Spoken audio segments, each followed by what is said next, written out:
ਸਰਵਨ ਕੀਤੇ ਸੀ। ਸਤਿਗੁਰੂ ਜੀ ਸਤਲੁਜ ਦਰਿਆ ਤੇ ਇਸ਼ਨਾਨ ਕਰਨ ਵਾਸਤੇ ਗਏ। ਮਹਾਰਾਜ ਜੀਆਂ ਦੇ ਨਾਲ ਕੁਝ ਹਾਨੀ ਬਾਲਕ ਵੀ ਗਏ।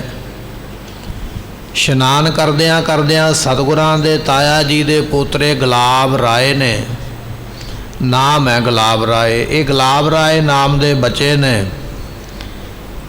ਕਾਲੀ ਕਰਦਿਆਂ ਹੋਇਆਂ, ਛੇਤੀ ਕਰਦਿਆਂ ਹੋਇਆਂ ਮਹਾਰਾਜ ਜੀਆਂ ਦੀ ਪੱਗ ਆਪਣੇ ਸਿਰ ਤੇ ਬੰਨ੍ਹ ਲਈ। ਭਾਈ ਸੰਗੋ ਸ਼ਾਹ ਨੇ ਆਵਾਜ਼ ਮਾਰ ਕੇ ਆਖਿਆ, ਕਹਿਣ ਲੱਗੇ ਉਹ ਇਹ ਕੀ ਕੀਤਾ? ਇਹ ਪੱਗ ਤੇ ਗੁਰੂ ਗੋਬਿੰਦ ਸਿੰਘ ਮਹਾਰਾਜ ਜੀਆਂ ਦੀ ਤੂੰ ਕਿਉਂ ਸਿਰ ਤੇ ਬੰਨ੍ਹੀ ਹੈ? ਜਦੋਂ ਇਹ ਗੱਲ ਸੁਣੀ ਤੇ ਉਸ ਨੂੰ ਫਿਰ ਪਤਾ ਲੱਗਾ ਵੀ ਮੈਂ ਗਲਤ ਕਰ ਬੈਠਾ। ਹੁਣ ਪੱਗ ਸਿਰ ਤੋਂ ਥੱਲੇ ਉਤਾਰਨ ਲੱਗਾ। ਜਦੋਂ ਪੱਗ ਨੂੰ ਹੱਥ ਪਾਇਆ ਨਾ ਖੋਲ੍ਹਣ ਵਾਸਤੇ ਤੇ ਗੁਰੂ ਗੋਬਿੰਦ ਸਿੰਘ ਮਹਾਰਾਜ ਜੀਆਂ ਦੀ ਨਿਗਾਹ ਪੈ ਗਿਆ। ਮਹਾਰਾਜ ਕਹਿਣ ਲੱਗੇ, ਗੁਲਾਬ ਰਾਏ ਪੱਗ ਨਾ ਲਾ, ਇਹ ਸਿਰ ਤੇ ਹੀ ਬੱਧੀ ਰਹਿਣ ਦੇ। ਸਮਾਂ ਆਵੇਗਾ ਇੱਕ ਪੱਗ ਬੰਨੀ ਦਾ ਫਲ ਵੀ ਤੈਨੂੰ ਮਿਲੇਗਾ। ਤੂੰ ਗੁਰਤਾ ਗੱਦੀ ਦਾ ਹੱਕ ਜਿਤਾਵੇਂਗਾ, ਗੁਰਤਾ ਗੱਦੀ ਵਾਸਤੇ ਯਤਨ ਕਰੇਂਗਾ। ਇਹ ਸਮਾਂ ਆਵੇਗਾ, ਐਸੀ ਤੇਰੇ ਨਾਲ ਇਹ ਘਟਨਾ ਵਾਪਰਨੀ ਹੈ। ਸਤਿਗੁਰਾਂ ਦੇ ਬਚਨ ਉਦੋਂ ਸਫਲੇ ਹੋਏ ਜਦੋਂ ਮਹਾਰਾਜ ਜੀਆਂ ਨੇ ਅਨੰਦਪੁਰ ਸਾਹਿਬ ਨੂੰ ਛੱਡਿਆ। ਮਾਛੀਵਾੜੇ ਚਮਕੌਰ ਤੋਂ ਹੁੰਦਿਆਂ ਹੋਇਆਂ, ਦਮਦਮਾ ਸਾਹਿਬ ਤੋਂ ਹੁੰਦਿਆਂ ਹੋਇਆਂ ਮਹਾਰਾਜ ਸੱਚਖੰਡ ਚਲੇ ਗਏ। ਹਜ਼ੂਰ ਸਾਹਿਬ ਦੀ ਧਰਤੀ ਤੇ ਜਾ ਕੇ ਗੁਲਾਬ ਰਾਏ ਨੇ ਵੇਖਿਆ ਵੀ ਹੁਣ ਮੌਕਾ ਹੈ, ਹੁਣ ਤੇ ਗੁਰੂ ਹੀ ਕੋਈ ਨਹੀਂ ਰਹਿ, ਸੱਚਖੰਡ ਚਲੇ ਗਿਆ, ਕਿਉਂ ਨਾ ਮੈਂ ਗੁਰੂ ਬਣ ਜਾਵਾਂ। ਜਿਹੜੇ ਸਤਿਗੁਰਾਂ ਨੇ ਬਚਨ ਕੀਤੇ ਸਨ ਵੀ ਐਸਾ ਸਮਾਂ ਤੇਰੇ ਤੇ ਬਣੇਗਾ, ਤੂੰ ਗੁਰੂ ਬਣਨ ਦੀ ਇੱਛਾ ਰੱਖ ਕੇ ਯਤਨ ਕਰੇਂਗਾ, ਉਹ ਹੁਣ ਸਮਾਂ ਆ ਕੇ ਬਣਿਆ। ਇਹ ਪ੍ਰਸੰਗ ਇਤਿਹਾਸ ਆਪਾਂ ਪਿੱਛੇ ਸਰਵਣ ਕੀਤਾ। ਇੱਥੋਂ ਅੱਗੇ ਮਹਾਰਾਜ ਕਿਰਪਾ ਕਰ ਰਹੇ। ਆਓ ਬੜੀ ਭਾਵਨਾ ਨਾਲ ਸਰਵਣ ਕਰੀਏ, ਮਿਲ ਕੇ ਆਖੀਏ ਸਤਨਾਮ ਸ੍ਰੀ ਵਾਹਿਗੁਰੂ ਸਾਹਿਬ ਜੀ। ਆਵੇ ਆਨੰਦਪੁਰ ਸੁਣੀ ਜਾਨ। ਜਿਸ ਵੇਲੇ ਧੰਨ ਗੁਰੂ ਗੋਬਿੰਦ ਸਿੰਘ ਮਹਾਰਾਜ ਜੀ ਅਬਚਲ ਨਗਲ ਹਜ਼ੂਰ ਸਾਹਿਬ ਵਿਖੇ ਸੱਚਖੰਡ ਚਲੇ ਗਏ।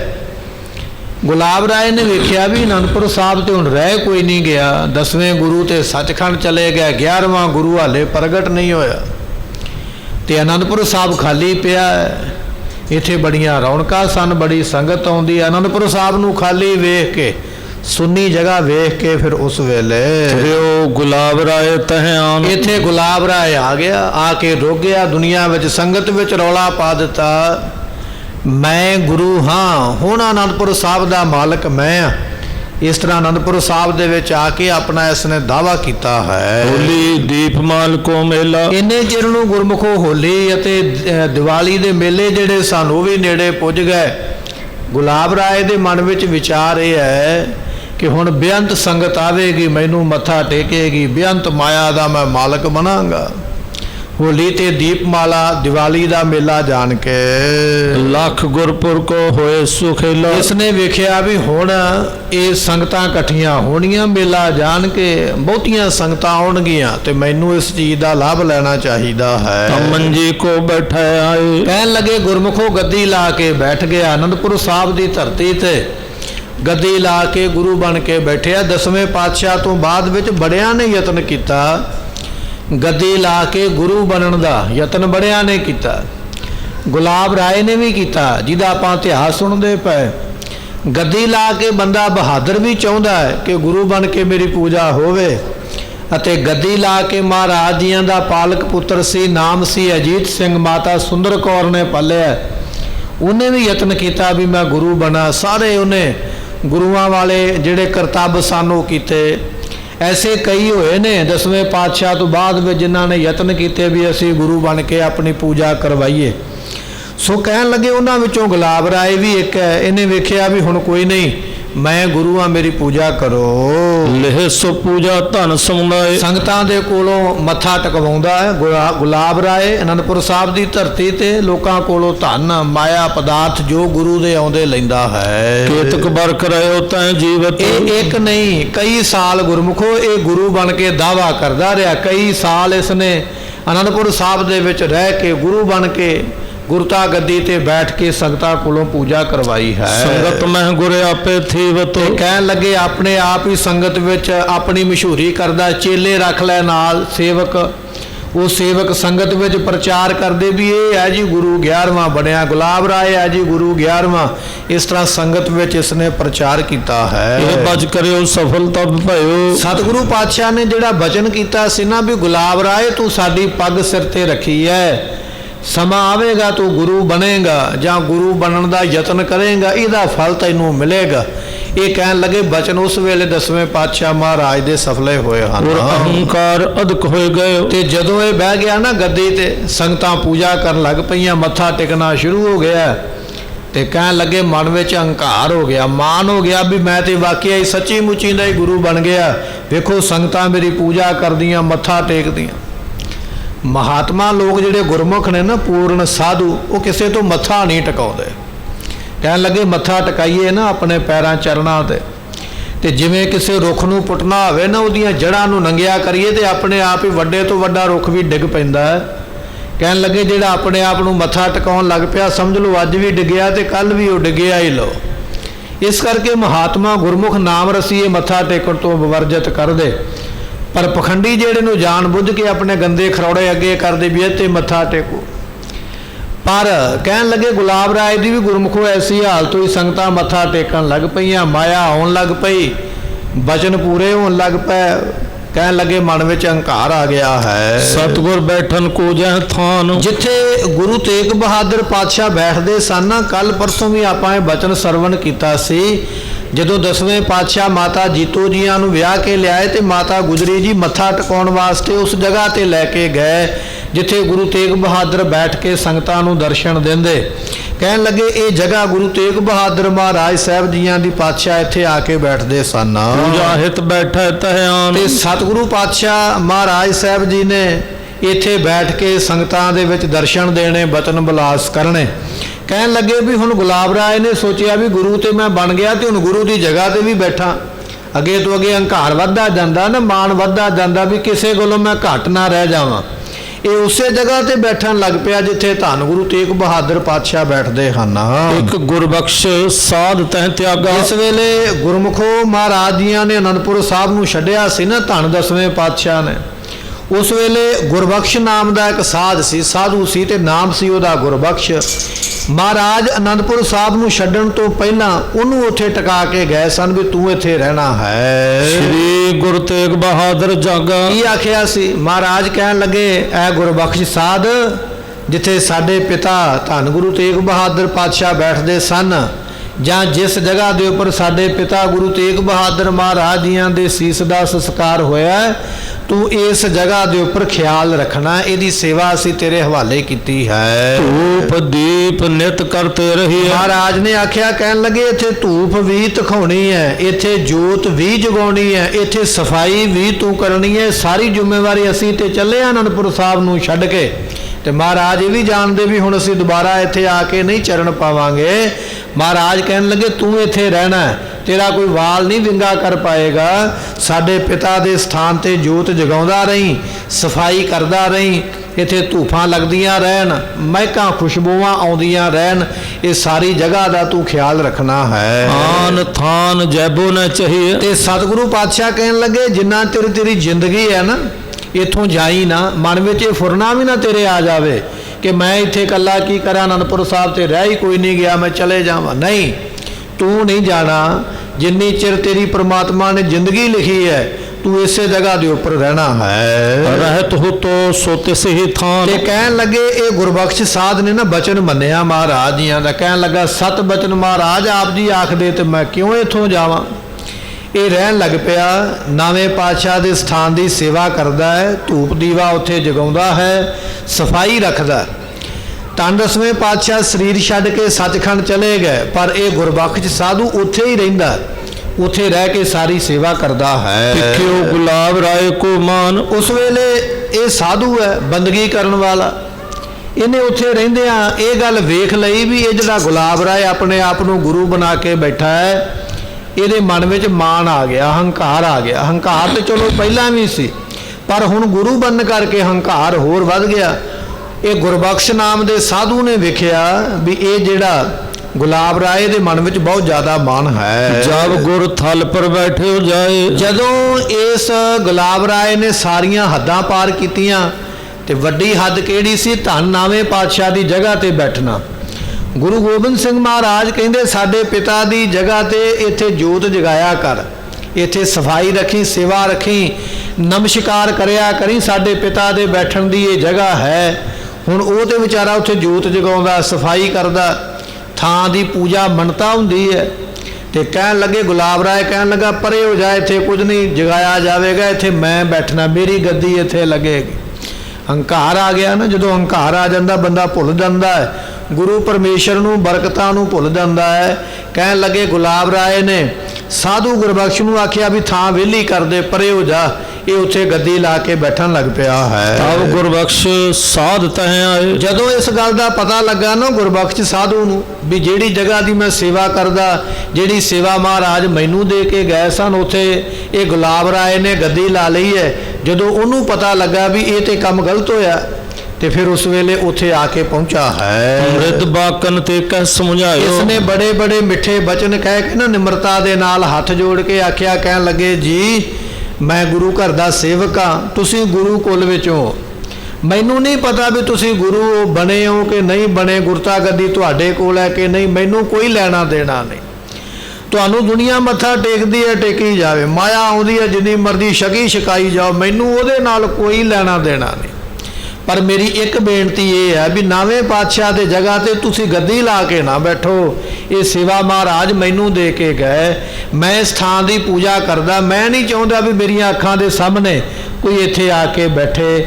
ਇਹ ਸਾਧੂ ਵਿਚਾਰੇ ਨੇ ਨਾ ਬੜੀ ਨਿਮਰਤਾ ਨਾਲ ਹੱਥ ਜੋੜ ਕੇ ਤਰਲੇ ਦੇ ਰੂਪ ਦੇ ਵਿੱਚ ਬੇਨਤੀ ਕੀਤੀ ਹੈ। ਅਜੋਗ ਨਾ ਤੋਏ ਬਨ ਆਇਓ। ਕਹਿਣ ਲੱਗਾ ਜੀ ਇਹ ਕੰਮ ਅਯੋਗ ਹੈ, ਯੋਗ ਕੰਮ ਨਹੀਂ, ਇਹ ਤੁਹਾਨੂੰ ਇਹ ਕਰਨਾ ਚਾਹੀਦਾ, ਮੇਰੇ ਕਹਿਣ ਦੀ ਤੇ ਲੋੜ ਹੀ ਨਹੀਂ, ਤੁਹਾਨੂੰ ਆਪਣੇ ਆਪ ਹੀ ਨਹੀਂ ਸੀ ਇਹ ਕੰਮ ਕਰਨਾ ਚਾਹੀਦਾ, ਵੱਡਿਆਂ ਦੀ ਜਗ੍ਹਾ ਤੇ ਇਸ ਤਰ੍ਹਾਂ ਨਹੀਂ ਬੈਠੀਦਾ, ਇਹ ਕੰਮ ਤੁਸੀਂ ਠੀਕ ਨਹੀਂ ਕੀਤਾ ਹੈ। ਅਦਬ ਰਾਖਣੋ ਜਿਸ ਥਲ ਕੇਰਾ, ਕਿਉਂਕਿ ਇਸ ਥਾਂ ਦਾ ਤੇ ਸਤਿਕਾਰ ਰੱਖਣਾ ਚਾਹੀਦਾ। ਧੰਨ ਗੁਰੂ ਤੇਗ ਬਹਾਦਰ ਮਹਾਰਾਜ ਜੀਆਂ ਦੇ ਸੀਸ ਦਾ ਸੰਸਕਾਰ ਹੋਇਆ ਹੈ, ਧੰਨ ਗੁਰੂ ਪਾਤਸ਼ਾਹ ਇੱਥੇ ਆ ਬੈਠਦੇ, ਦੀਵਾਨ ਸਜਾਉਂਦੇ, ਇਸ ਜਗ੍ਹਾ ਦਾ ਤੇ ਸਤਿਕਾਰ ਰੱਖਣਾ ਚਾਹੀਦਾ, ਮਾਣ ਰੱਖਣਾ ਚਾਹੀਦਾ, ਭੈ ਰੱਖਣਾ ਚਾਹੀਦਾ। ਤੁਸੀਂ ਕਿਉਂ ਇੱਥੇ ਗੱਦੀ ਲਾ ਕੇ ਬੈਠੇ ਹੋ? ਤੈਂ ਬੈਠੇ ਕਿਆ ਬਨੈ ਉਚੇਰਾ। ਜੇ ਤੁਸੀਂ ਇੱਥੇ ਬੈਠੋਗੇ ਤੇ ਵੱਡੇ ਨਹੀਂ ਹੋ ਜਾਓਗੇ, ਜੇ ਇੱਥੋਂ ਉੱਠ ਕੇ ਦੂਜੀ ਥਾਂ ਤੇ ਬੈਠੋਗੇ ਤੇ ਨੀਵੇਂ ਨਹੀਂ ਹੋ ਜਾਓਗੇ। ਤੁਸੀਂ ਆਪਣੀ ਪੂਜਾ ਕਰਾਉਣੀ ਹੈ, ਕਰਾਓ, ਮੱਥਾ ਟਿਕਾਓ, ਜੋ ਮਰਜ਼ੀ ਕਰੋ, ਪਰ ਗੱਦੀ ਤੇ ਤੁਸੀਂ ਕਿਤੇ ਵੀ ਲਾ ਸਕਦੇ। ਅਨੰਦਪੁਰ ਸਾਹਿਬ ਕਿੰਨਾ ਵੱਡਾ, ਕਿਸੇ ਹੋਰ ਥਾਂ ਤੇ ਜਾ ਕੇ ਆਪਣਾ ਤੰਬੂ ਗੱਡ ਕੇ ਬਹਿ ਜਾਓ, ਕਮਰਾ ਬਣਾ ਲਓ, ਘਰ ਬਣਾ ਲਓ, ਜੋ ਮਰਜ਼ੀ ਕਰ ਲਓ, ਤੁਸੀਂ ਕਿਤੇ ਵੀ ਬੈਠ ਕੇ ਪੂਜਾ ਕਰਵਾ ਸਕਦੇ ਹੋ। ਇੱਥੇ ਬੈਠ ਕੇ ਇਹ ਨਹੀਂ ਵੀ ਤੁਹਾਡੀ ਮੰਨਤਾ ਜ਼ਿਆਦੀ ਹੋਵੇਗੀ, ਤੁਹਾਡੀ ਮਸ਼ਹੂਰੀ ਜ਼ਿਆਦੀ ਹੋਵੇਗੀ, ਨਹੀਂ, ਇਹ ਤੁਹਾਡੇ ਮਨ ਦਾ ਭਰਮ ਹੈ। ਜਦੋਂ ਇੱਥੇ ਬੈਠਣ ਨਾਲ ਤੁਹਾਨੂੰ ਕੋਈ ਵਾਧਾ ਹੋਣਾ ਹੀ ਨਹੀਂ ਤੇ ਫਿਰ ਤੁਸੀਂ ਕਿਉਂ ਇੱਥੇ ਬੈਠਦੇ ਹੋ? ਕੋ ਦੋਸ਼ ਲਗਾਏ ਭਾਰੇ। ਪਰ ਜੇ ਤੂੰ ਇਹ ਕੰਮ ਕੀਤਾ, ਨਾ ਬਚਨ ਮੰਨਿਆ, ਤੇ ਪਾਪ ਵੀ ਲੱਗੇਗਾ, ਦੁੱਖ ਵੀ ਲੱਗੇਗਾ, ਮੁਸੀਬਤ ਵੀ ਆਉਣੀ ਹੈ। ਇਸ ਕਰਕੇ ਭਾਰੀ ਦੋਸ਼ ਦੇ ਭਾਗੀ ਨਾ ਬੰਨਾ ਕਰੋ। ਭਲੇ ਕਰਮ ਕੋ ਦੂਰ ਵਿਦਾਰੇ। ਤੁਸੀਂ ਚੰਗੇ ਕਰਮ ਨੂੰ ਪਰੇ ਕਰ ਦਿੱਤਾ ਤੇ ਮਾੜੇ ਕਰਮ ਦੀ ਹੁਣ ਸ਼ੁਰੂਆਤ ਹੋਈ ਆ। ਗੁਲਾਬ ਰਾਏ, ਮੈਂ ਨਹੀਂ ਜਾਣਦਾ ਵੀ ਗੁਰਤਾ ਗੱਦੀ ਮਿਲੀ ਹੈ ਜਾਂ ਨਹੀਂ ਮਿਲੀ, ਮੈਂ ਇੰਨਾ ਜਾਣਦਾ ਵੀ ਸੇਵਾ ਮਹਾਰਾਜ ਨੇ ਮੈਨੂੰ ਕਰਨ ਵਾਸਤੇ ਆਖਿਆ, ਪਰ ਮੇਰੇ ਇਹ ਮੁਤਾਬਕ, ਮੇਰੀ ਸੋਚ ਦੇ ਮੁਤਾਬਕ ਇਹ ਗੱਲ ਹੈ ਵੀ ਤੁਹਾਡੇ ਭਲੇ ਕਰਮ ਦੂਰ ਹੁੰਦੇ ਜਾਂਦੇ, ਹੰਕਾਰ ਦੇ ਕਰਮ ਤੁਹਾਡੇ ਅੱਗੇ ਆਉਂਦੇ ਜਾਂਦੇ ਹਨ। ਕਿਉਂ ਅਪਰਾਧ ਵਿਸਾਲ ਕਮਾਵੇ। ਇਹ ਤੁਸੀਂ ਕਿਉਂ ਅਪਰਾਧ ਕਰਦੇ ਪਏ, ਕਿਉਂ ਇੱਥੇ ਬੈਠੇ, ਕਿਉਂ ਪਾਪ ਕਰਦੇ ਹੋ? ਇਹ ਵਿਚਾਰੇ ਸਾਧੂ ਨੇ ਨਾ ਬੜੀ ਨਿਮਰਤਾ ਦੇ ਨਾਲ ਇਸ ਨੂੰ ਸਮਝਾਇਆ ਹੈ। ਬੈਠ ਅਪਰ ਥਲ ਲਿਓ ਧਨ ਆਵੇ। ਤੁਸੀਂ ਇੱਥੋਂ ਉੱਠ ਜਾਓ, ਇੱਥੇ ਨਾ ਬੈਠੋ, ਹੋਰ ਜਿੱਥੇ ਮਰਜ਼ੀ ਬੈਠੋ, ਇਹ ਮਾਇਆ ਤੇ ਤੁਹਾਡੇ ਕੋਲ ਹੀ ਆਉਣੀ ਹੈ। ਜਿੱਥੇ ਤੁਸੀਂ ਬੈਠੋਗੇ ਮੱਥਾ ਤੇ ਉੱਥੇ ਹੀ ਟਿਕਣਾ। ਇੱਥੇ ਜੇ ਕੋਈ 2 ਪੈਸੇ 5 ਪੈਸੇ ਚੜ੍ਹਾ ਵੀ ਦੇਵੇਗਾ, ਉਹਦੇ ਨਾਲ ਤੁਹਾਨੂੰ ਕੋਈ ਫਰਕ ਨਹੀਂ ਪੈਣਾ। ਤੁਸੀਂ ਜਿੱਥੇ ਬੈਠੋਗੇ ਤੁਹਾਡੀ ਪੂਜਾ ਉੱਥੇ ਹੀ ਹੋ ਜਾਣੀ, ਫਿਰ ਤੁਸੀਂ ਇੱਥੇ ਕਿਉਂ ਬੈਠਦੇ ਹੋ? ਇਹ ਮੇਰੀ ਬੇਨਤੀ, ਮੇਰਾ ਤਰਲਾ ਸੁਣਨਾ ਕਰੋ। ਸੁਣਤ ਗੁਲਾਬ ਰਾਏ ਖਿਜਵਾ। ਜਦੋਂ ਇਹ ਸਾਧੂ ਨੇ ਇਸ ਤਰ੍ਹਾਂ ਆਖਿਆ ਨਾ, ਹੁਣ ਗੁਲਾਬ ਰਾਏ ਦੇ ਮਨ ਵਿੱਚ ਹੰਕਾਰ ਭਰਿਆ ਵੀ ਮੈਂ ਤੇ ਗੁਰੂ, ਮੈਂ ਤੇ ਮਾਲਕ, ਤੇ ਮਾਲਕ ਨੂੰ ਕੌਣ ਆਖੇ ਵੀ ਤੂੰ ਇੱਥੇ ਨਾ ਬੈਠ ਤੇ ਉੱਥੇ ਬੈਠ। ਇਹ ਖਿਜ ਗਿਆ, ਗੁਲਾਬ ਰਾਏ ਗੁੱਸੇ ਵਿੱਚ ਆ ਗਏ, ਖਿਜਿਆ, ਤੇ ਖਿਜ ਕੇ ਗੁੱਸੇ ਦੇ ਵਿੱਚ ਫਿਰ ਉਸ ਵੇਲੇ ਬੋਲਿਓ ਤੂੰ ਜਾਣਤ ਹੈ ਕਹਾਂ। ਬੋਲਿਆ ਹੰਕਾਰ ਵਿੱਚ, ਕਹਿਣ ਲੱਗਾ ਤੂੰ ਕੀ ਜਾਣਦਾ ਮੈਨੂੰ, ਤੈਨੂੰ ਨਹੀਂ ਪਤਾ ਮੈਂ ਕੌਣ? ਤੂੰ ਮੇਰੇ ਬਾਰੇ ਜਾਣਦਾ ਹੀ ਕੁਝ ਨਹੀਂ, ਤੈਨੂੰ ਮੇਰੀ ਮਹਿਮਾ ਦਾ ਪਤਾ ਹੀ ਨਹੀਂ, ਤੈਨੂੰ ਮੇਰੀ ਤਾਕਤ ਦਾ ਪਤਾ ਨਹੀਂ, ਤੂੰ ਨਹੀਂ ਜਾਣਦਾ ਮੈਂ ਕੌਣ ਹਾਂ। ਇਹ ਪਹਿਲਾ ਬਚਨ ਗੁਲਾਬ ਰਾਏ ਨੇ ਆਖਿਆ ਹੈ। ਫਕੀਰ ਜਾਣੈ ਸੁਧ ਸੋਈ। ਕਹਿਣ ਲੱਗੇ ਤੂੰ ਤੇ ਫਕੀਰ ਦਾ ਫਕੀਰ ਹੀ ਹੋਇਆ, ਤੈਨੂੰ ਕੀ ਪਤਾ ਦੁਨੀਆ ਕਿੱਥੇ ਵੱਸਦੀ ਹੈ। ਤੂੰ ਰਿਹਾ ਨਾ ਫਿਰ ਸਾਧ ਦਾ ਸਾਧ, ਤੈਨੂੰ ਕੀ ਪਤਾ ਹੈ ਵੀ ਦੁਨੀਆ ਵਿੱਚ ਕੀ ਕਰੀਦਾ, ਕਿਵੇਂ ਵਿਚਰੀਦਾ। ਤੈਨੂੰ ਨਹੀਂ ਪਤਾ ਦੁਨੀਆ ਬਾਰੇ। ਇੱਥੇ ਉੱਥੇ ਬੈਠਣ ਦੀ ਗੱਲ ਨਹੀਂ ਹੈ। ਮੈਂ ਇੱਥੇ ਬੈਠਾਂਗਾ, ਸੰਗਤ ਦੇ ਮਨ ਵਿੱਚ ਭਾਵਨਾ ਵਧੇਗੀ, ਗੁਰੂ ਜਗ੍ਹਾ ਤੇ ਬੈਠਾ। ਗੁਰੂ ਜਗ੍ਹਾ ਦੀ ਮਾਇਆ ਵੀ ਮੇਰੇ ਕੋਲ ਆਵੇਗੀ ਤੇ ਜਿਹੜੀ ਮੇਰੇ ਅੱਗੇ ਆਉਣੀ ਹੈ ਉਹ ਵੀ ਮੇਰੇ ਅੱਗੇ ਆਵੇਗੀ। ਮੈਂ ਮਾਲਕ ਹਾਂ, ਮੈਂ ਗੁਰੂ ਹਾਂ, ਮੇਰੀ ਮਰਜ਼ੀ, ਮੈਂ ਜਿੱਥੇ ਮਰਜ਼ੀ ਗੱਦੀ ਲਾ ਕੇ ਬਵਾਂ ਬੈਠਾ, ਮੇਰੀ ਮਰਜ਼ੀ ਨਾ ਬੈਠਾ। ਤੂੰ ਕੌਣ ਹੁੰਦਾ ਮੈਨੂੰ ਰੋਕਣ ਵਾਲਾ। ਤੂੰ ਫਿਰ ਰਿਹਾ ਨਾ ਸਾਧ ਦਾ ਹੀ ਸਾਧ, ਆਮ ਇਨਸਾਨ ਰਿਹਾ ਕਮਲੇ ਦਾ ਕਮਲਾ। ਤੈਨੂੰ ਪਤਾ ਨਹੀਂ ਹੈ ਮੇਰੀ ਮਹਿਮਾ ਕਿੱਡੀ ਵੱਡੀ ਹੈ। ਗੁਰੂਆਂ ਕੀ ਸੂਝਤ ਨਾ ਕੋਈ। ਤੈਨੂੰ ਗੁਰੂਆਂ ਬਾਰੇ ਕੀ ਪਤਾ। ਗੁਲਾਬ ਰਾਏ ਕਹਿ ਰਿਹਾ ਧੰਨ 10ਵੇਂ ਪਾਤਸ਼ਾਹ ਤੇ ਆਪ ਸੇਵਾ ਦੇ ਕੇ ਗਏ, ਪਰ ਗੁਲਾਬ ਰਾਏ ਕਹਿ ਰਿਹਾ, ਕਹਿਣ ਲੱਗਾ ਤੈਨੂੰ ਨਹੀਂ ਪਤਾ ਗੁਰੂ ਕੀ ਹੁੰਦਾ, ਨਾ ਤੈਨੂੰ ਇਹ ਪਤਾ ਵੀ ਗੁਰੂ ਕਿਵੇਂ ਬੈਠਦਾ, ਨਾ ਤੈਨੂੰ ਪਤਾ ਵੀ ਗੁਰੂ ਕਰਦਾ ਕੀ ਹੈ। ਤੈਨੂੰ ਕੋਈ ਖਬਰ ਹੈ ਗੁਰੂ ਬਾਰੇ, ਗੁਰੂ ਦੇ ਕੰਮਾਂ ਬਾਰੇ। ਜਿਹੜੇ ਕੰਮ ਦਾ ਪਤਾ ਨਾ ਹੋਵੇ ਨਾ ਉਹਦੇ ਵਿੱਚ ਲੱਤਾਂ ਨਹੀਂ ਪਸਾਈਦੀਆਂ ਹੁੰਦੀਆਂ। ਐਸੇ ਜਿਹੜੇ ਬਚਨ ਨੇ ਉਸ ਵੇਲੇ ਗੁਲਾਬ ਰਾਏ ਨੇ ਇਹ ਸਾਧੂ ਨੂੰ ਆਖੇ ਖਾਨਾ। ਹੈ ਘੂੰਗਟ ਕੋ ਮਤ ਤੇਰੋ। ਤੇ ਕਹਿਣ ਲੱਗੇ ਇਹ ਜਿਹੜਾ ਤੇਰਾ ਮਤ ਹੈ, ਤੇਰੇ ਮਤ ਦਾ ਘੂੰਗਟ ਦੂਰ ਹੋ ਜਾਏਗਾ। ਕਹਿਣ ਲੱਗੇ ਉਸ ਵੇਲੇ ਜਦੋਂ ਐਸੇ ਬਚਨ ਕੀਤੇ ਤੇ ਕਹਿਣ ਲੱਗੇ ਇਹ ਤੇਰਾ ਮਤ ਦੂਰ ਹੋ ਜਾਏਗਾ। ਹਮਰੀ ਦਿਸ਼ ਕਿਆ ਕਰਹਿ ਝੇਰੋ। ਤੇ ਸਾਡੇ ਵੱਲੋਂ ਤੂੰ ਕਿਉਂ ਝਗੜਾ ਕਰਦਾ। ਇਹ ਜਿਹੜਾ ਤੇਰਾ ਮਤ ਹੈ ਨਾ ਵੀ ਇੱਥੇ ਦੀਵਾ ਜਗਾਉਣਾ, ਮੈਂ ਇੱਥੇ ਜੋਤ ਜਗਾਉਂਦਾ ਜੀ, ਫੁੱਲਾਂ ਦੀ ਲਿਆ ਕੇ ਮੈਂ ਇੱਥੇ ਫੁੱਲ ਲਿਆ ਕੇ ਰੱਖਦਾ, ਜਾਂ ਮੈਂ ਇੱਥੇ ਸਾਫ ਸਫਾਈ ਕਰਦਾ, ਇਹ ਤੇ ਸਾਰੇ ਤੇਰੇ ਐਵੇਂ ਭਰਮੀ ਨੇ। ਕੋਈ ਗੱਲ ਨਹੀਂ, ਇੱਥੇ ਕੁਝ ਰੱਖਣ ਦੀ ਲੋੜ ਨਹੀਂ। ਮੈਂ ਖੁਦ ਗੁਰੂ ਇੱਥੇ ਆ ਕੇ ਬੈਠ ਗਿਆ, ਫਿਰ ਲੋੜ ਹੀ ਕੀ ਹੈ ਕਿਸੇ ਵਸਤੂ ਦੀ। ਅਤੇ ਇਸ ਤਰ੍ਹਾਂ ਕਹਿਣ ਲੱਗੇ ਹਮਰੀ ਦਿਸ਼ ਤੇ ਕਿਆ ਕਰ ਹੈ ਝੇਰੋ। ਸਾਡੇ ਵੱਲੋਂ ਝਗੜਾ ਨਾ ਕਰ, ਜਾ ਸਾਡੇ ਨਾਲ ਝਗੜਾ ਨਾ ਕਰ। ਅਸੀਂ ਤੇ ਆਪਣੀ ਮਰਜ਼ੀ ਕਰਾਂਗੇ, ਤੇਰੀ ਗੱਲ ਨਹੀਂ ਸੁਣਾਂਗੇ। ਜੇ ਦਾਲ ਪ੍ਰਸ਼ਾਦਾ ਛਕਣਾ ਤੇ ਇੱਥੇ ਬੈਠਾ ਰਹੋ, ਨਹੀਂ ਛਕਣਾ ਤੇ ਜਿੱਧਰ ਮਰਜ਼ੀ ਚਲੇ ਜਾ, ਤੇਰੀ ਸਾਨੂੰ ਲੋੜ ਨਹੀਂ ਹੈ। ਕਹਿੰਦੇ ਐਸੀਆਂ ਗੱਲਾਂ ਉਸ ਵੇਲੇ ਇਹ ਗੁਲਾਬ ਰਾਏ ਨਾਮ ਦੇ ਵਿਅਕਤੀ ਨੇ ਇਹ ਸਾਧੂ ਨੂੰ ਆਖੀਆਂ ਹਨ। ਸੁਣ ਗੁਰਬਖਸ਼ ਕ੍ਰੋਧ ਉਰ ਧਾਰਾ। ਉਸ ਵੇਲੇ ਸਾਧੂ ਨੂੰ ਗੁੱਸਾ ਆ ਗਿਆ, ਕਿਉਂਕਿ ਸਾਧੂ ਦੀ ਵੀ ਇੱਕ ਸਹਿਨ ਸੀਮਾ ਹੈ ਨਾ, ਉਹ ਜਿੰਨਾ ਚਿਰ ਸਹਿ ਸਕਦਾ ਸਹਿੰਦਾ। ਹੁਣ ਬਚਨ ਉਹਦੇ ਪੂਰੇ ਹੋਣਗੇ। ਅਟਲ ਸਾਧੂ ਹੈ, ਬੰਦਗੀ ਵਾਲਾ ਹੈ, ਭਾਵਨਾ ਵਾਲਾ। ਜਦੋਂ ਐਸੀਆਂ ਗੱਲਾਂ ਸੁਣੀਆਂ ਨਾ ਵੀ ਮੈਂ ਨਹੀਂ ਇੱਥੋਂ ਉੱਠਦਾ, ਮੈਂ ਇੱਥੇ ਹੀ ਗੱਦੀ ਲਾਵਾਂਗਾ, ਜਦੋਂ ਐਸੇ ਇਸ ਨੇ ਬਚਨ ਕੀਤੇ ਗੁਲਾਬ ਰਾਏ ਨੇ, ਕਹਿਣ ਲੱਗੇ ਗੁਰਬਖਸ਼ ਸਾਧੂ ਨੂੰ ਫਿਰ ਗੁੱਸਾ ਆ ਗਿਆ, ਕ੍ਰੋਧ ਆ ਗਿਆ ਇਹਦੀਆਂ ਗੱਲਾਂ ਸੁਣ ਕੇ। ਖੜੋ ਸਨਮੁਖ ਇਮ ਸਰਾਪ ਉਚਾਰਾ। ਹੁਣ ਦੋਨੇ ਜਾਣੇ ਆਮੋ ਸਾਹਮਣੇ ਖਲੋਤੇ ਸਨ। ਇੱਧਰ ਗੁਲਾਬ ਰਾਏ ਖਲੋਤਾ ਹੋਇਆ, ਸਾਹਮਣੇ ਸਾਧੂ ਖਲੋਤਾ ਹੋਇਆ। ਤੇ ਸਾਧੂ ਨੂੰ ਡਰ ਨਹੀਂ ਕਿਸੇ ਦਾ ਹੁੰਦਾ। ਅਸੀਂ ਆਮ ਲੋਕ ਹਨ, ਅਸੀਂ ਪਿੱਠ ਪਿੱਛੇ ਦੇ ਬੜੇ ਬੱਬਰ ਸ਼ੇਰ ਬਣਾਂਗੇ, ਮੈਂ ਐਂ ਕਰ ਦਿਆਂਗਾ, ਉਹ ਕਰ ਦਿਆਂਗਾ। ਪਰ ਜਦੋਂ ਆ ਗਏ ਸਾਹਮਣੇ, ਫਿਰ ਅਸੀਂ ਉਸੇ ਵੇਲੇ ਸਾਡੇ ਵਿਚਾਰ ਬਦਲ ਜਾਂਦੇ, ਗੱਲਬਾਤ ਦਾ ਤਰੀਕਾ ਬਦਲ ਜਾਂਦਾ, ਫਿਰ ਅਸੀਂ ਹੋਰ ਤਰ੍ਹਾਂ ਦੇ ਹੋ ਜਾਈਦਾ। ਸਾਹਮਣੇ ਨਹੀਂ ਯੁਰਤ ਉਨੀ ਪੈਂਦੀ ਜਿੰਨੀ ਪਿੱਠ ਪਿੱਛੇ ਅਸੀਂ ਦਿਖਾਉਂਦੇ ਆ। ਪਰ ਸਾਧੂ ਜਿਹੜਾ ਹੁੰਦਾ ਨਾ, ਉਹ ਮੂੰਹ ਤੇ ਵੀ ਉਹੋ ਜਿਹਾ ਤੇ ਪਿੱਠ ਪਿੱਛੇ ਵੀ ਉਹੋ ਜਿਹਾ। ਉਹਨੇ ਨਹੀਂ ਪਰਵਾਹ ਕੀਤੀ ਵੀ ਇਹ ਗੁਰੂ ਹੈ ਜਾਂ ਗੁਰੂ ਦੀ ਥਾਂ ਤੇ ਬੈਠਾ ਹੈ, ਜਾਂ ਇਹਦੇ ਕੋਲ ਕਿੰਨਾ ਧਨ ਹੈ, ਕਿੰਨੀ ਮਾਇਆ ਹੈ, ਜਾਂ ਇਹ ਮੇਰਾ ਕੀ ਕਰੇਗਾ। ਨਹੀਂ, ਸਾਹਮਣੇ ਖਲੋਤੇ ਹੋਏ ਨੇ। ਫਿਰ ਗੁੱਸੇ ਦੇ ਨਾਲ ਇਹ ਗੱਲ ਆਖੀ, ਕਹਿਣ ਲੱਗਾ ਲੈ ਫਿਰ ਸੁਣ, ਜੇ ਤੂੰ ਮੇਰੇ ਕੋਲੋਂ ਸੁਣਨਾ ਹੀ ਚਾਹੁੰਦਾ ਹੈ ਤੇ ਫਿਰ ਮੈਂ ਇਹ ਬਚਨ ਕਰ ਦਿੰਦਾ ਹਾਂ। ਕੇਤਕ ਦਿਨ ਮੈਂ ਬੰਸ ਬਹੀਨਾ। ਮਾਰਾ ਉਹ ਕਹਿਣ ਲੱਗਾ, ਸਾਧੂ ਕਹਿਣ ਲੱਗਾ ਜਿਸ ਕੁਲ ਦਾ ਤੇ ਪੁੱਤਰਾਂ ਦਾ ਹੰਕਾਰ ਕਰਦਾ ਹੈ ਗੁਲਾਬ ਰਾਏ, ਕੋਈ ਦਿਨਾਂ ਵਿੱਚ ਤੇਰੀ ਬੰਸ ਖਾਲੀ ਹੋ ਜਾਏਗੀ, ਰਹੇਗਾ ਹੀ ਕੋਈ ਨਹੀਂ। ਤੂੰ ਮੈਨੂੰ ਮੇਰੇ ਗੁਰੂ ਦੀ ਥਾਂ ਤੇ ਦੀਵਾ ਜਗਾਉਣ ਤੋਂ ਰੁਕਿਆ, ਜੋਤ ਲਾਉਣ ਤੋਂ ਰੁਕਿਆ, ਵੀ ਇੱਥੇ ਕੋਈ ਲੋੜ ਨਹੀਂ ਕਿਸੇ ਕਰਮ ਦੀ। ਕਹਿਣ ਲੱਗੇ ਸਮਾਂ ਇਸ ਤਰ੍ਹਾਂ ਦਾ ਤੇਰੇ ਤੇ ਬਣੇਗਾ, ਤੇਰੀ ਕੁਲ ਵਿੱਚ ਕੋਈ ਦੀਵਾ ਬੱਤੀ ਲਾਉਣ ਵਾਲਾ ਹੀ ਨਹੀਂ ਰਹੇਗਾ। ਇਹ ਕੁਝ ਸਮੇਂ ਦੀ ਗੱਲ ਹੈ, ਬਹੁਤਾ ਲੰਮਾ ਸਮਾਂ ਨਹੀਂ ਪਵੇਗਾ। ਸਾਹਮਣੇ ਖਲੋਤੇ ਸਾਧੂ ਨੇ ਸ਼ਰਾਪ ਦੇ ਦਿੱਤਾ ਗੁਲਾਬ ਰਾਏ ਨੂੰ। ਕਹਿਣ ਲੱਗਾ ਗੁਲਾਬ ਰਾਏ, ਕੋਈ ਦਿਨਾਂ ਦੇ ਵਿੱਚ ਤੇਰੀ ਬੰਸ ਨਾਸ ਹੋ ਜਾਣੀ, ਰਹਿਣੀ ਨਹੀਂ ਹੈ, ਖਤਮ ਹੋ ਜਾਣੀ ਜਿਹੜਾ ਤੂੰ ਹੰਕਾਰ ਕਰਿਆ ਹੈ। ਰਹਿ ਨਾ ਕਿਉਂ ਹੂੰ ਮਰ ਹੋਇਸ਼ੀ ਨ। ਅਤੇ ਤੂੰ ਵੀ ਨਹੀਂ ਜਿਉਂਦਾ ਰਵੇਂਗਾ। ਇਹ ਨਾ ਸੋਚੀ ਵੀ ਚੱਲ ਕੁੱਲ ਖਤਮ ਹੋ ਗਈ ਤੇ ਮੇਰੇ ਕੋਲ ਤੇ ਜ਼ਿੰਦਗੀ ਹੈ, ਮੈਂ ਨਜ਼ਾਰੇ ਲਵਾਂ। ਨਹੀਂ, ਤੇਰੀ ਉਮਰਾਂ ਵੀ ਸਮਝ ਲਾ ਵੀ ਹੁਣ ਮੁੱਕਣੀ ਥੁੜਨੀ ਘਟਣੀ ਸ਼ੁਰੂ ਹੋ ਗਈ ਹੈ। ਤੂੰ ਵੀ ਜਾਵੇਂਗਾ ਖਾਲੀ ਹੋ ਕੇ। ਪਹਿਲਾਂ ਬੰਸ ਖਤਮ ਹੋਵੇਗੀ, ਪੁੱਤ ਪੋਤਰੇ, ਤੇ ਫਿਰ ਤੇਰੀ ਵਾਰੀ ਆਵੇਗੀ। ਖਤਮ ਵੀ ਹੋ ਜਾਓਗੇ, ਰਵੇਗਾ ਕੋਲ ਕੁਝ ਨਹੀਂ। ਇਹ ਮੇਰੇ ਬਚਨ ਹੈ, ਮੈਂ ਤੇਰੇ ਸਾਹਮਣੇ ਇਹ ਗੱਲ ਕਹੀ ਹੈ। ਵੇਖੀ ਕੋਈ ਦਿਨਾਂ ਵਿੱਚ ਹੀ ਤੇਰਾ ਇਹੋ ਜਿਹਾ ਤਖਤਾ ਪਲਟੇਗਾ, ਤੂੰ ਯਾਦ ਕਰੇਗਾ ਵੀ ਇਹ ਮੈਂ ਕੀ ਕੀਤਾ ਹੈ। ਐਸੇ ਬਚਨ ਨੂੰ ਸਾਧੂ ਨੇ ਆਖੇ ਹਨ। ਦੇ ਕਰ ਸ਼ਰਾਪ ਸੁਕੀਨ ਅਨਾਦਰ। ਇਸ ਤਰ੍ਹਾਂ ਸ਼ਰਾਪ ਦਿੱਤਾ, ਆਪਣੇ ਮੁਖੋਂ ਗੁੱਸੇ ਦੇ ਨਾਲ ਇਹ ਗੱਲ ਕਹਿ ਕੇ ਚੰਗੀ ਤਰ੍ਹਾਂ ਇਸ ਦਾ ਤਿਰਸਕਾਰ ਕੀਤਾ। ਗੁਲਾਬ ਰਾਏ ਨੂੰ ਚੰਗੀ ਤਰ੍ਹਾਂ ਯਾਦ ਕਰਵਾਇਆ ਇਹਦੀ ਜਿਹੜੀ ਹੈਗੀ ਸੀ ਨਾ ਹਕੀਕਤ, ਜੋ ਇਹਦਾ ਸੱਚਮੁੱਚ ਦਾ ਪਰਦਾ ਸੀ ਉਹ ਦਿਖਾ ਦਿੱਤਾ ਹੈ। ਥਾਨ ਸ਼੍ਰੀ ਤੇਗ ਬਹਾਦਰ। ਪਰ ਇਹ ਗਿਆ ਨਹੀਂ, ਖਲੋਤਾ ਰਿਹਾ, ਕਹਿਣ ਲੱਗਾ ਵੀ ਆਪਾਂ ਤੇ ਗੁਰੂ ਤੇਗ ਬਹਾਦਰ ਪਾਤਸ਼ਾਹ ਦੇ ਸਥਾਨ ਦੀ ਸੇਵਾ ਕਰਾਂਗੇ। ਤੇ ਗੁਲਾਬ ਰਾਏ ਕਹਿਣ ਲੱਗਾ ਵੀ ਮਵੀ ਨੇ ਇੱਥੋਂ ਜਾਂਦਾ, ਮਵੀ ਗੱਦੀ ਲਾ ਕੇ ਇੱਥੇ ਹੀ ਬੈਠਾਂਗਾ। ਕਹਿਣ ਲੱਗੇ ਇਸ ਤਰ੍ਹਾਂ ਆਪਸ ਵਿੱਚ ਗੱਲਾਂ ਬਾਤਾਂ ਕਰਦੇ ਹਨ। ਸ਼ਰਾਪ ਸਾਧ ਕੋ ਤਤਸਿਨ ਹੋਏ। ਕਹਿਣ ਲੱਗੇ ਵੀ ਸਾਧੂ ਦੇ ਮੁਖੋਂ ਗੁਰਮੁਖੋਂ ਨਿਕਲੇ ਬਚਨ ਤੇ ਉਹ ਪੂਰਾ ਨਾ ਹੋਵੇ, ਇਹ ਨਹੀਂ ਨਾ ਹੋ ਸਕਦਾ। ਸਾਧੂ ਦਾ ਬਚਨ ਨਿਕਲਿਆ।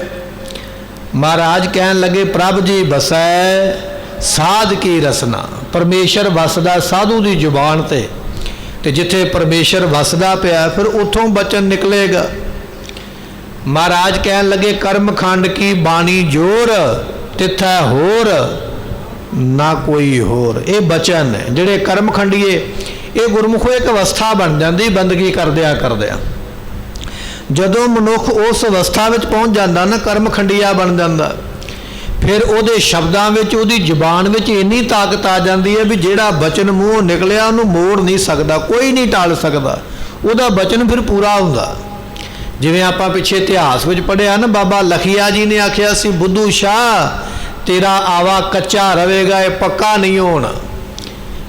ਤੇ ਭਾਈ ਬੁੱਧੂ ਗੁਰੂ ਅਰਜਨ ਦੇਵ ਮਹਾਰਾਜ ਜੀਆਂ ਨੂੰ ਬੇਨਤੀ ਕਰਦਾ। ਮਹਾਰਾਜ ਕਹਿਣ ਲੱਗੇ ਬਚਨ ਤੇ ਹੁਣ ਪੂਰਾ ਹੀ ਹੋਵੇਗਾ, ਆਵਾ ਤੇ ਵਾਕਈ ਪੱਕਾ ਨਹੀਂ ਹੋਣਾ। ਕਰਮਖੰਡੀਆਂ ਦੀ ਜ਼ੁਬਾਨ ਦੇ ਵਿੱਚ ਇਹ ਬਲ ਹੁੰਦਾ, ਇਹ ਤਾਕਤ ਹੁੰਦੀ ਹੈ ਵੀ ਜਿਹੜਾ ਬਚਨ ਨਿਕਲ ਗਿਆ ਉਹਨੂੰ ਮੋੜ ਨਹੀਂ ਸਕਦਾ ਕੋਈ, ਉਹ ਬਚਨ ਫਿਰ ਪੂਰਾ ਹੁੰਦਾ। ਕਹਿਣ ਲੱਗੇ ਵੀ ਇਹ ਜਿਹੜਾ ਸਾਧੂ ਹੈ ਇਹ ਵੀ ਕਰਮਖੰਡ ਦੀ ਅਵਸਥਾ ਦਾ ਮਾਲਕ ਹੈ। ਇਹਨੇ ਆਖਿਆ ਤੇਰੀ ਕੁੱਲ ਖਤਮ ਹੋਵੇਗੀ ਤੇ ਤੂੰ ਵੀ ਖਤਮ ਹੋਵੇਗਾ। ਕਹਿਣ ਲੱਗੇ ਫਿਰ ਇਹਦਾ ਬਚਨ ਨਾ ਬੜੇ ਥੋੜੇ ਦਿਨਾਂ ਵਿੱਚ ਹੀ ਬੜੀ ਛੇਤੀ ਉਸ ਵੇਲੇ ਪੂਰਾ ਹੋਇਆ ਹੈ। ਲਾਭ ਮੂਲ ਕੋ ਸਭੇ ਖੋਇਓ। ਇਸ ਨੇ ਜਿੰਨੀ ਮਾਇਆ ਕਮਾਈ ਸੀ ਨਾ, ਗੁਰਤਾ ਗੱਦੀ ਬੈਠ ਕੇ ਪਖੰਡ ਕਰਕੇ ਸੰਗਤਾਂ ਕੋਲੋਂ, ਪਹਿਲਾਂ ਤੇ ਇਹਦੀ ਉਹ ਮਾਇਆ ਜਾਂਦੀ ਰਹੀ, ਸਾਰੀ ਮਾਇਆ ਵੀ ਇਸ ਨੇ ਗਵਾ ਲਈ।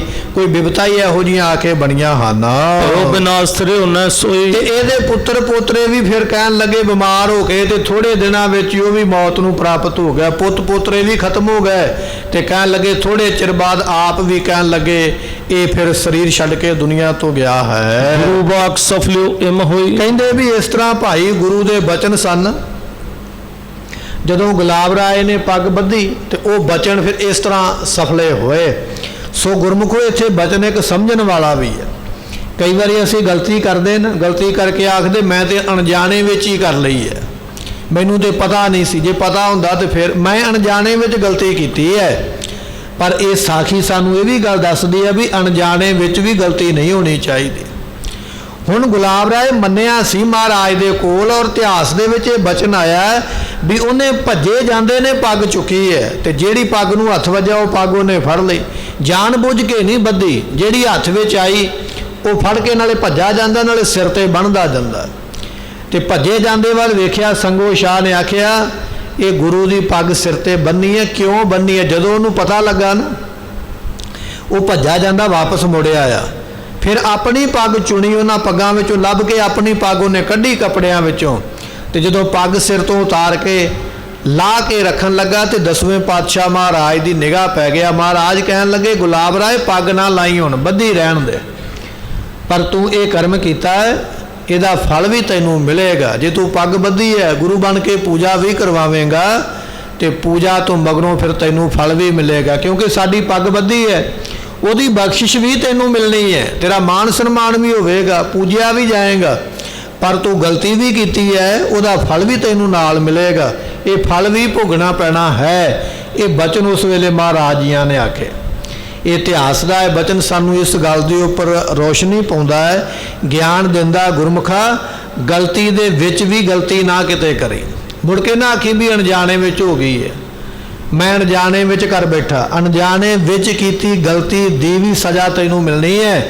ਜੇ ਨਹੀਂ ਯਕੀਨ ਆਉਂਦਾ ਤੇ ਇਹ ਸਾਖੀ ਗੁਲਾਬ ਰਾਏ ਜੀ ਤੇਰੇ ਸਾਹਮਣੇ ਹੈ। ਕੀਤੀ ਅਣਜਾਣੇ ਵਿੱਚ ਹੈ, ਭੋਗਣੀ ਅਸਲੀ ਰੂਪ ਦੇ ਵਿੱਚ ਪਈ ਹੈ।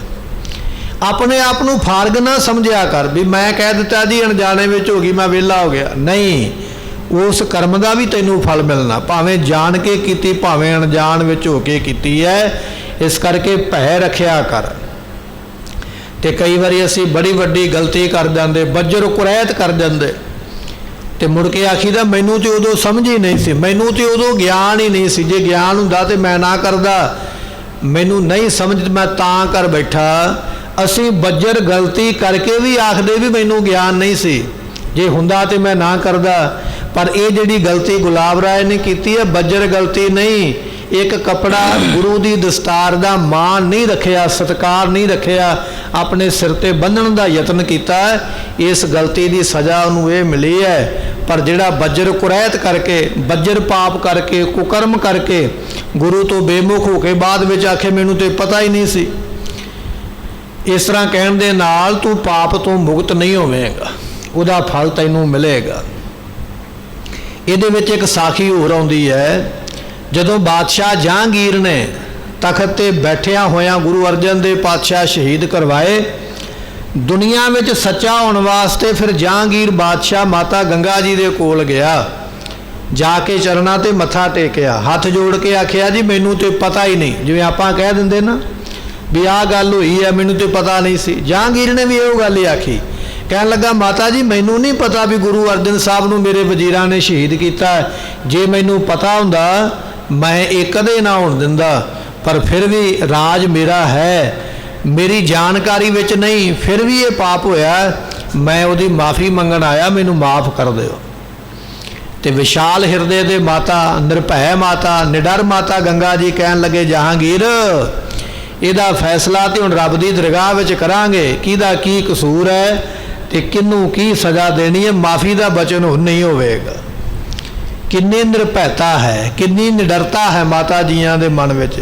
ਇੱਕ ਬਹਾਦਰ ਸੂਰਮੇ ਦੀ ਮਾਂ ਬਣਨਾ ਸੌਖਾ ਥੋੜੀ ਹੈ। ਧੰਨ ਗੁਰੂ ਹਰਗੋਬਿੰਦ ਪਾਤਸ਼ਾਹ ਨੂੰ ਜਿਨ੍ਹਾਂ ਨੇ ਜਨਮ ਦਿੱਤਾ, ਵੱਡ ਯੋਧਾ ਬਹੁ ਪਾਰੇ ਉਪਕਾਰੀ ਜਿਨ੍ਹਾਂ ਦੇ ਬਾਰੇ ਬਚਨ ਲਿਖੇ, ਐਸੇ ਯੋਧੇ ਨੂੰ ਜਨਮ ਦੇਣ ਵਾਲੀ ਮਾਂ ਵੀ ਨਿਡਰ ਹੈ, ਨਿਰਭੈ ਹੈ। ਆਖਿਆ ਜਹਾਂਗੀਰ ਦਾ ਫੈਸਲਾ ਤੇ ਹੁਣ ਰੱਬੀ ਦਰਗਾਹ ਵਿੱਚ ਹੋਵੇਗਾ, ਇੱਥੇ ਹੁਣ ਕੁਝ ਨਹੀਂ ਹੋ ਸਕਦਾ, ਭਾਵੇਂ ਮਾਫੀ ਮੰਗ ਤੇ ਭਾਵੇਂ ਨਾ ਮੰਗ। ਹੁਣ ਬਹਾਨਾ ਉਹਨੇ ਵੀ ਸਾਡੇ ਵਾਲਾ ਹੀ ਲਾਇਆ ਵੀ ਮੈਨੂੰ ਤੇ ਪਤਾ ਨਹੀਂ ਸੀ ਜੀ, ਮੇਰੇ ਵਜ਼ੀਰਾਂ ਨੇ ਕੀਤਾ। ਮਹਾਰਾਜ ਕਹਿੰਦੇ ਭਾਵੇਂ ਪਤਾ ਹੈ ਤੇ ਭਾਵੇਂ ਨਹੀਂ ਪਤਾ, ਸਜ਼ਾ ਤੇ ਇਸ ਗੱਲ ਦੀ ਮਿਲਦੀ ਹੈ। ਦੁਹਰਾ ਸ਼੍ਰੀ ਸਤਿਗੁਰ ਸਰਬੱਗੈ ਸਭ ਧੀਰ ਕ੍ਰਿਤ ਗਏ ਵਿਸਾਲ। ਸਤਿਗੁਰੂ ਪਾਤਸ਼ਾਹ ਜੀ ਸਰਬੱਗ ਨੇ ਭਾਈ, ਸਮਰੱਥ ਨੇ, ਧੀਰ ਦੇ ਧਾਰੀ ਤੇ ਸੰਗਤਾਂ ਨੂੰ ਕਰਤਾਰਥ ਕਰਨ ਵਾਲੇ ਹਨ। ਕਰਤ ਆਨੰਦਪੁਰ ਮੈਂ ਆਨੰਦ ਦਰਸੈਂ ਦਰਸ਼ਨ ਜਾਲ। ਬੇਅੰਤ ਸੰਗਤਾਂ ਆਉਂਦੀਆਂ ਅਨੰਦਪੁਰ ਸਾਹਿਬ ਦੀ ਧਰਤੀ ਤੇ ਬੇਅੰਤ ਸੰਗਤਾਂ ਦਸਵੇਂ ਗੁਰੂ ਦੇ ਦਰਸ਼ਨ ਕਰਦੀਆਂ ਹਨ। ਚੌਪਈ ਸਹਿਜ ਸੁਭਾਇਕ ਗੁਰ ਸਰਬੱਗੈ। ਸਤਿਗੁਰੂ ਪਾਤਸ਼ਾਹ ਮਹਾਰਾਜ ਜੀ ਸਰਬੱਗ ਨੇ, ਸਮਰੱਥ ਨੇ ਤੇ ਸੁਭਾਵਕ ਹੀ ਮਹਾਰਾਜ ਸਾਰੇ ਕਾਰਜਾਂ ਨੂੰ ਕਰਦੇ ਹਨ। ਸ਼ੋਭਤ ਬੈਠੇ ਹੋਤੇ ਕਿਰਤੱਗੈ। ਤੇ ਮਹਾਰਾਜ ਜਿੱਥੇ ਬੈਠਦੇ ਉੱਥੇ ਸ਼ੋਭਾ ਪਾਉਂਦੇ। ਜਿਹੜਾ ਮਹਾਰਾਜ ਦੇ ਦਰਸ਼ਨ ਕਰਦਾ ਕਿਰਤਾਰਥ ਹੋ ਜਾਂਦਾ, ਸਫਲਾ ਹੋ ਜਾਂਦਾ। ਐਸੇ ਪਵਿੱਤਰ ਦਰਸ਼ਨ ਹਨ। ਈਖਦ ਸਿੱਖ ਪਾਸ ਪਰਿਵਾਰ। ਕਹਿਣ ਲੱਗੇ ਥੋੜੇ ਜਿਹੇ ਸਿੱਖ ਮਹਾਰਾਜ ਦੇ ਕੋਲ ਪਰਿਵਾਰ ਜਿਵੇਂ ਨਹੀਂ ਬੈਠ ਜਾਂਦਾ, ਆਪਾਂ ਪਰਿਵਾਰ ਦੇ 4, 5, 10 ਮੈਂਬਰ ਇਕੱਠੇ ਹੋ ਕੇ ਬੈਠ ਜਾਈਦਾ, ਇਸ ਤਰ੍ਹਾਂ ਕਦੇ ਕਦੇ ਮਹਾਰਾਜ ਦੇ ਸਿੱਖ ਮਹਾਰਾਜ ਕੋਲ ਬੈਠ ਜਾਂਦੇ ਹਨ। ਚੌ ਔਰ ਚਾਮਰ ਬਰ ਢਾਰ। ਤੇ ਸਤਿਗੁਰਾਂ ਦੇ ਉੱਪਰ ਚੌਰ ਸਾਹਿਬ ਦੀ ਸੇਵਾ ਵਾਰੀ ਵਾਰੀ ਸਾਰੇ ਸਿੱਖ ਕਰਦੇ। ਅੱਜ ਮੇਰੀ ਵਾਰੀ ਹੈ, ਮੈਨੂੰ ਸੇਵਾ ਮਿਲੇ, ਮੈਨੂੰ ਸੇਵਾ ਮਿਲੇ, ਸੇਵਾ ਕਰਦੇ ਹਨ। ਮਹਾਪ੍ਰਕਾਸ਼ਤ ਬੁੱਧ ਬਿਲੰਦ। ਸਤਿਗੁਰੂ ਜੀ ਵੱਡੀ ਬੁੱਧੀ ਦੇ ਮਾਲਕ ਤੇ ਪਰਮਾਤਮਾ ਦਾ ਰੂਪ ਹਨ। ਜਨ ਤਾਰਨ ਮਹਿ ਪੂਰਨ ਚੰਦ। ਜਿਵੇਂ ਤਾਰਿਆਂ ਵਿੱਚ ਚੰਦਰਮਾ ਸ਼ੋਭਾ ਪਾਉਂਦਾ, ਸਿੱਖਾਂ ਵਿੱਚ ਦਸਵੇਂ ਗੁਰੂ ਸ਼ੋਭਾ ਪਾਉਂਦੇ ਹਨ। ਪਦਮ ਪੱਤਰ ਸ਼੍ਰੀ ਆਂਖ ਵਿਸਾਲੀ। ਮਹਾਰਾਜ ਜੀ ਦੇ ਨੇਤਰ ਕਮਲ ਦੀਆਂ ਪੌਂਖੜੀਆਂ ਵਰਗੇ ਚੌੜੇ ਨੇਤਰ ਸਨ। ਦਸਵੇਂ ਪਾਤਸ਼ਾਹ ਦੇ ਮੋਟੀਆਂ ਅੱਖਾਂ, ਮੋਟੇ ਨੇਤਰ ਮਹਾਰਾਜ ਦੇ ਸ਼ੋਭਾ ਪਾਉਂਦੇ ਹਨ। ਦੋੜੇ ਸਹਿਤ ਅੰਤ ਮਹਿ ਲਾਲੀ। ਸਤਿਗੁਰੂ ਪਾਤਸ਼ਾਹ ਮਹਾਰਾਜ ਜੀ ਦੇ ਨੇਤਰਾਂ ਦੇ ਜਿਹੜੇ ਕੋਨੇ ਸਨ, ਕੋਨਿਆਂ ਵਿੱਚ ਲਾਲੀ ਸੀ ਮਹਾਰਾਜ ਜੀਆਂ ਦੇ। ਧੰਨ ਦਸਵੇਂ ਪਾਤਸ਼ਾਹ ਦੇ ਨੇਤਰ ਇਸ ਤਰ੍ਹਾਂ ਦੇ ਸਨ ਕਿ ਮਹਾਰਾਜ ਦੀਆਂ ਅੱਖਾਂ ਦੇ ਜਿਹੜੇ ਕੋਨੇ ਸਨ ਤੇ ਉਹਨਾਂ ਵਿੱਚ ਲਾਲੀ ਬੜੀ ਸੋਹਣੀ ਅੱਖਾਂ ਵਿੱਚ ਸ਼ੋਭਾ ਪਾਉਂਦੀ ਹੈ। ਈਸ਼ਨ ਹੈ ਕਟਾਖੈ ਬੜ ਈਸ਼ਨ। ਮਹਾਰਾਜ ਸਾਹਿਬ ਜੀ ਐਸੀ ਕਿਰਪਾ ਕਰਨ ਵਾਲੇ। ਕਹਿਣ ਲੱਗੇ ਮਹਾਰਾਜ ਦੇ ਨੇਤਰ ਜਿਹੜੇ ਨੇ ਬੜੇ ਤਿੱਖੇ ਨੇ, ਮੰਨ ਲਓ ਕਟਾਰ ਦੇ ਵਾਂਗ ਸ਼ੁਭਾ ਪਾਉਂਦੇ ਹਨ। ਚੰਚਲ ਜਨ ਖੰਜਨ ਦੇ ਸੀਸ਼ਨ। ਇਹ ਸਤਿਗੁਰੂ ਪਾਤਸ਼ਾਹ ਮਹਾਰਾਜ ਦੇ ਨੇਤਰ ਮਮੋਲੇ ਵਰਗੇ ਨੇ, ਬੜੇ ਚੰਚਲ ਨੇਤਰ ਮਹਾਰਾਜ ਜੀਆਂ ਦੇ ਮਮੋਲੇ ਵਰਗੀਆਂ ਸੁੰਦਰ ਅੱਖਾਂ ਜਿਹੜੀਆਂ ਨੇ ਉਹ ਨੇਤਰਾਂ ਵਿੱਚ ਸ਼ੋਭਾ ਪਾਉਂਦੀਆਂ ਹਨ। ਮਹਾ ਉਦਾਰ ਮੁਕਤ ਲਉ ਦੇਤ। ਬੜੇ ਵੱਡੇ ਦਾਤੇ ਨੇ ਮਹਾਰਾਜ। ਸਤਿਗੁਰੂ ਮੁਕਤੀ ਦੇਣ ਲੱਗਿਆਂ ਵੀ ਨਹੀਂ ਸੋਚਦੇ। ਨਿੱਕੇ ਮੋਟੇ ਪਦਾਰਥ ਤੇ ਗੁਰਮੁਖੋ ਕੋਈ ਗੱਲ ਨਹੀਂ, ਜੇ ਕੋਈ ਮੁਕਤੀ ਦੀ ਝੋਲੀ ਅੱਡ ਕੇ ਬੈਠ ਗਿਆ ਮੁਕਤੀ ਦੇਣ ਲੱਗਿਆਂ ਵੀ ਇੱਕ ਵਾਰੀ ਨਹੀਂ ਸੋਚਦੇ। ਐਸੇ ਵੱਡੇ ਦਾਤੇ ਨੇ ਧੰਨ ਦਸਵੇਂ ਪਾਤਸ਼ਾਹ ਮਹਾਰਾਜ ਜੀ। ਏਰਤ ਦਾਸਨ ਦੁੱਖ ਹਰ ਲੇ। ਕਹਿਣ ਲੱਗੇ ਮਹਾਰਾਜ ਦਾਸਾਂ ਵੱਲ ਵੇਖਦੇ ਤੇ ਦੁੱਖਾਂ ਨੂੰ ਮਹਾਰਾਜ ਨਾਸ ਕਰ ਦਿੰਦੇ ਹਨ। ਕਿਤਕ ਕਾਲ ਜਬ ਬੈਠ ਬਿਤਾਇਓ। ਸਤਿਗੁਰੂ ਬੈਠੇ ਸਨ। ਕਹਿੰਦੇ ਇੱਕ ਦਿਨ ਕੀ ਹੋਇਆ, ਨਵੀਂ ਸਾਖੀ ਇੱਥੋਂ ਬੜੀ ਸੋਹਣੀ ਸਾਡੀ ਸਿੱਖਿਆ ਵਾਸਤੇ ਸ਼ੁਰੂ ਹੋ ਗਈ ਹੈ। ਕਹਿਣ ਲੱਗੇ ਮਹਾਰਾਜ ਇੱਕ ਦਿਨ ਬੈਠੇ ਹੋਏ ਹਨ।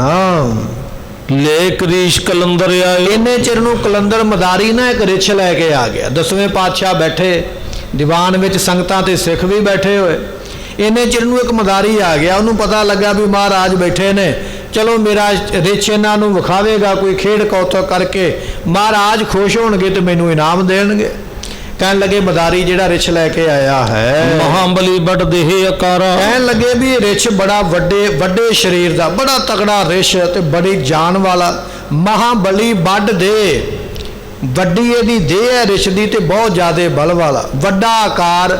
ਐਸਾ ਰਿਛ ਲੈ ਕੇ ਮਦਾਰੀ ਆਇਆ ਹੈ। ਐਦੋਂ ਜਾਮਵੰਤ ਦੇ ਧਾਰਾ। ਕਹਿਣ ਲੱਗੇ ਜਾਮ ਮੰਨ ਲਓ ਵੀ ਜਾਮਵੰਤ ਨੇ ਦੇਹ ਧਾਰ ਲਈ ਹੈ ਦੁਆਪਰ ਯੁੱਗ ਦੇ ਵਿੱਚ ਨਾ, ਜਾਂ ਕਹਿ ਲਈਏ ਤ੍ਰੇਤੇ ਯੁੱਗ ਦੇ ਵਿੱਚ ਜਾਮਵੰਤ ਨਾਮ ਦਾ ਇੱਕ ਇਸ ਤਰ੍ਹਾਂ ਦਾ ਹੀ ਉਹ ਵਿਅਕਤੀ ਆਪਾਂ ਕਹਿ ਸਕਦੇ, ਸੂਰਮਾ ਕਹਿ ਸਕਦੇ।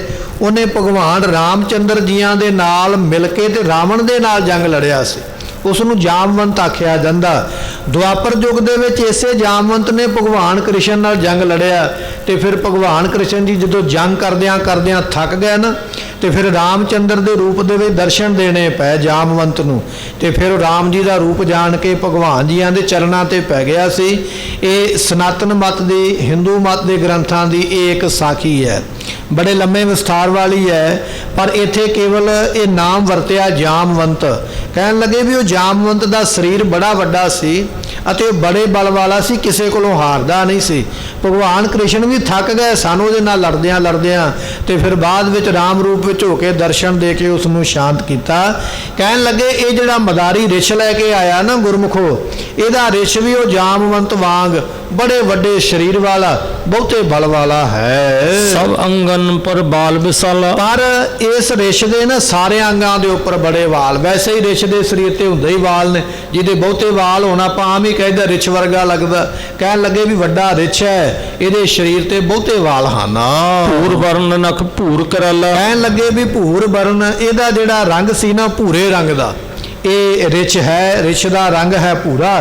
ਤੇ ਕਹਿਣ ਲੱਗੇ ਇਸੇ ਤਰ੍ਹਾਂ ਇਹ ਨਖ ਭੂਰ ਕਰਾਲਾ, ਇਹਦੇ ਨੌਂ ਵੀ ਭੂਰੇ, ਬੜੇ ਬੜੇ ਲੰਮੇ, ਬੜੇ ਭਿਆਨਕ।